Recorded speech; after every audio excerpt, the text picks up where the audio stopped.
السلام علیکم دوستو، کیسے ہو؟ امید کرتا ہوں خیریت سے ہوں گے۔ اللہ آپ لوگوں کو ایسے ہی خوش رکھے۔ بسم اللہ الرحمن الرحیم۔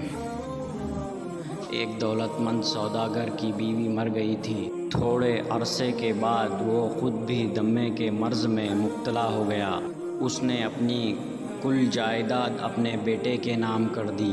ہزاروں کی جائیداد پا کر پہلے تو نوجوان لڑکا اور اس کی بیوی سب سوداگر کی خوب اچھی طرح خاطرداری کرتے رہے، مگر کچھ عرصے بعد ان کا جوش ٹھنڈا ہو کر یہ حالت ہو گئی کہ علاج بھی چھوٹ گیا اور کھانا بھی وہیں ملنے لگا جو معمولی انداز کا گھر میں پکتا تھا، بلکہ ایک دن تو نوجوان بیٹے نے صاف کہہ دیا، بابا آپ اپنی چارپائی صحن بیٹھ جائیں تو بہتر ہوگا۔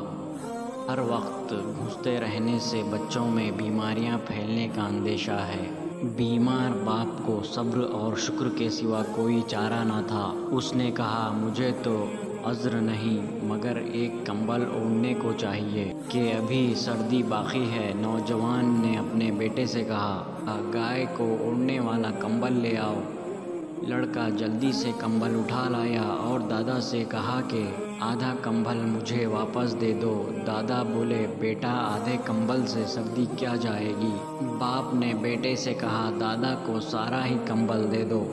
اس پر چھوٹے لڑکے نے باپ کو مخاطب کر کے جواب دیا، ایسا کمبل تو ایک ہی ہے، اگر سارا دادا کو دے دیا تو جب آپ بوڑھے اور بیمار ہو کر صحن میں چارپائی بچھائیں گے تو آپ کو کیا دوں گا؟ نوجوان باپ لڑکے کی یہ معمولی بات سن کر سن ہو گیا اور باپ سے معافی مانگ کر پوری اطاعت اور خدمت کرنے لگا، جس سے باپ بھی خوش ہو گیا اور اس کی اپنی آخرت بھی سنور گئی۔ نبی کریم صلی اللہ علیہ وسلم نے ایک مرتبہ حضرت عمر بن خطاب رضی اللہ تعالی عنہ سے کہا، اپنے باپ کی فرما برداری کرو جب تک کہ وہ حیات ہیں اور کسی حال میں ان کی نافرمانی نہ کرو۔ خوش قسمت ہوتے ہیں وہ لوگ جو اپنے ماں باپ کی خدمت کرتے ہیں اور اپنی دنیا اور آخرت سنوار دیتے ہیں۔